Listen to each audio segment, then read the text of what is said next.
بچه‌ها میخوام نون بپزم براتون. به نام خدا. دستام تمیز زاوام چیز خوب دست میزنم. بیکری ساسان کشانی. اینجا بیا جلو یاد بگیر. بیا جلو یاد بگیر. این پیج آموزش هم میذاره.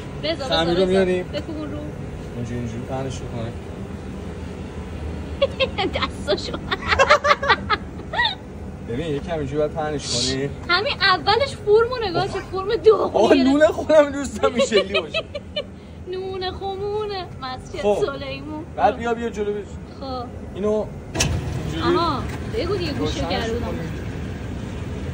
بسم الله.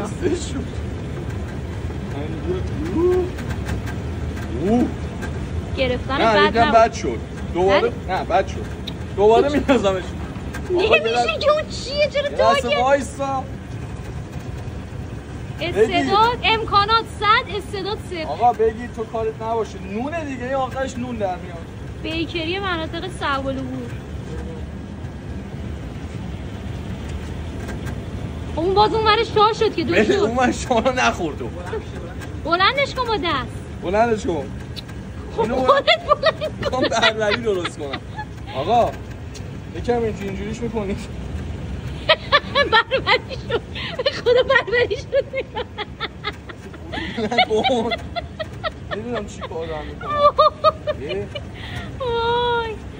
نمیدونم پاتی همش.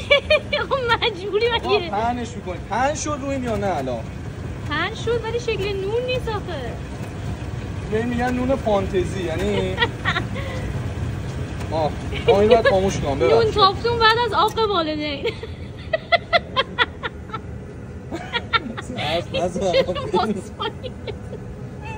دوست دارم اینجاش گلوب باشه. خب اینو می‌بایی. چه نونه حضوری نگم ببینم چیکار نمی‌کنه. شکل رو نگاه. این شکل هندسی هم به خودش نگرفت آخه. دارم شکل قلب درست می‌کنی تو بذاری. قلب کجاش اینجوری؟ این قلبی که شکسته. شکل کلیه قلب شکسته. خب بیا اینجا چی بگمش به تو اینو؟ بسم الله. بعد همیشه بهداشت رو رعایت کنی. وای دلم درد بیا اینجا. برو بسم الله بیا. بچه‌ها نگرانن اون پشت از آتیش بزنم اینجا رو. تمرین داری؟ این زیاد نی؟ دست 3 2 1.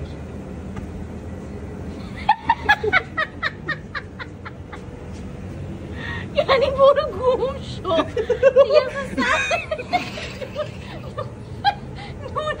آقا یه لحظه حرف نزن.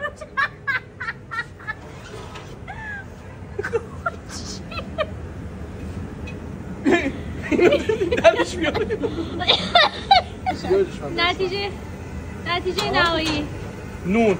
آقا این نون شد یا نه؟ نون شده ولی خب این شکلی نیست.